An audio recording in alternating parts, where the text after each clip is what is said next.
استنفر الجيش المصري قواته وأعلن التعبئة على إثر خيانة زعيم عربي للرئيس عبد الفتاح السيسي،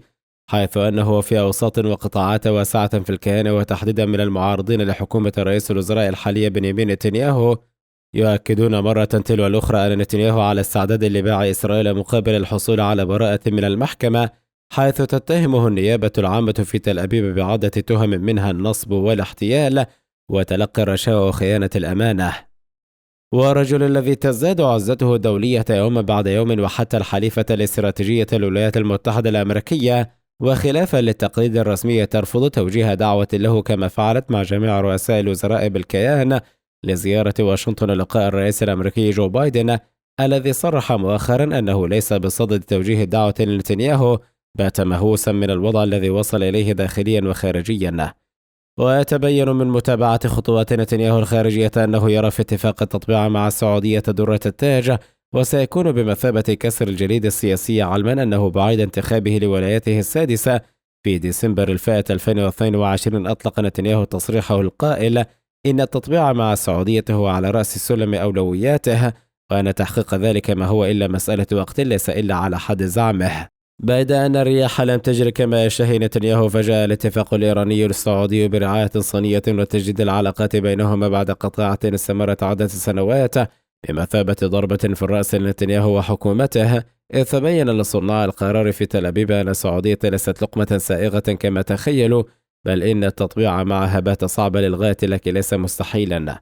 علاوة على ذلك، تطرح الأوساط العسكرية الإسرائيلية تساؤلات ما زالت دون إجابة عما يمكن أن تحصل عليه السعودية من أسلحة أمريكية متطورة بجانب التكنولوجيا والمعرفة في بناء نظام الردع النووي، لكن القلق الإسرائيلي زاد جرعة مؤخرا عقب زيارة رئيس الصين للمملكة وما حظي به من استقبال كبير بحضور الملك سلمان ولي عهده، وسط مخاوف من إجراء الرياض محادثات مع بكين حول التعاون في المشاريع النووية المدنية، على ما نقله المستشرق دكتور سيفي برائيل محلل الشؤون العربية في صحيفة هارتس العبرية.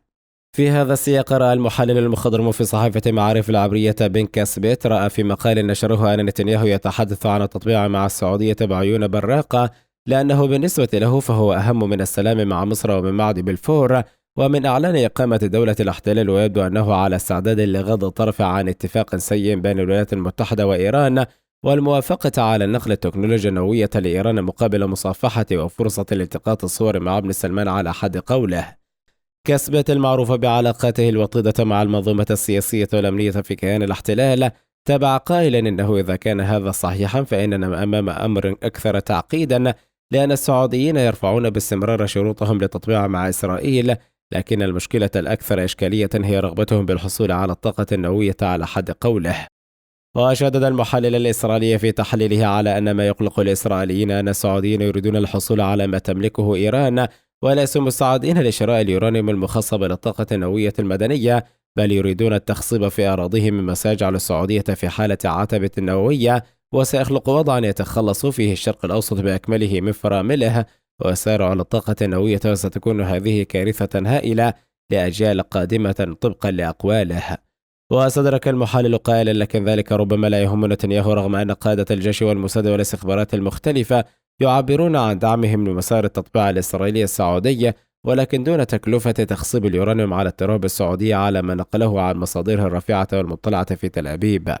في الخلاصة، يمكن القول للجزم أنه مهما يكن من أمر، ففي الوقت الذي يواجه مسار تطبيع السعودية الإسرائيلي تراجعا وفتورا، فإن نتنياهو يبدي اهتماما أكثر بمصافحة ولي العهد السعودي محمد بن سلمان، لكن تقاربه معه قد يقدم لدولة الاحتلال الخيار الأسوأ من ذلك كله، وهو أن هذا قد يؤدي لامتلاك السعودية سلاحا نوويا، وبالتالي فقدان السيطرة على الشرق الأوسط، مما يجعله مستعدا لبيع أمن الكيان مقابل إرثه الشخصي. هذا وأثار تقرير لصحيفة واشنطن بوست بشأن وثائق سرية تكشف عن تهديد ولي العهد السعودي الأمير محمد بن سلمان للولايات المتحدة بضربة موجعة تفاعل كبيرا بمواقع التواصل الاجتماعي. وفي تقرير لها قال صحيفة واشنطن بوست أن ولي العهد السعودي محمد بن سلمان هدد الولايات المتحدة الأمريكية بألم اقتصادي كبير وسط النزاع النفطي، لافتة إلى أنه بعد تعهد الرئيس الأمريكي جو بايدن في الخريف الماضي بتوبيخ السعودية لقرارها خفض إنتاج النفط وسط ارتفاع أسعار الطاقة والانتخابات التي تقترب بسرعة في الولايات المتحدة، هدد بن سلمان بشكل خاص بقطع العلاقات بين البلدين والانتقام اقتصاديا وفق لوثيقة مخابرات أمريكية سرية. وفي هذا الصدد علق حساب الردع السعودي 1727 ميلادي الموثق والذي يتابعه أكثر من مليون حساب على التقرير بالقول واشنطن بوست نقلا عن الوثائق المسربة: الأمير محمد بن سلمان وعد بالرد على أي إجراءات تتخذها أمريكا ضد المملكة والتي هدد بايدن فيها بعد خفض السعودية لإنتاج النفط في أكتوبر الماضي. وتقول الصحيفة أن سموه وعد بفرض عواقب اقتصادية كبيرة على أمريكا إنها السعودية يا سادح. وكتب أحد الحسابات معلقا على هذه التغريدة التي تم تداولها بشكل كبير: الله ينصر ويعز ويقوي ويحفظ لنا يا رب. كما أضاف آخر: لا طول في عمر قول فعل سيده.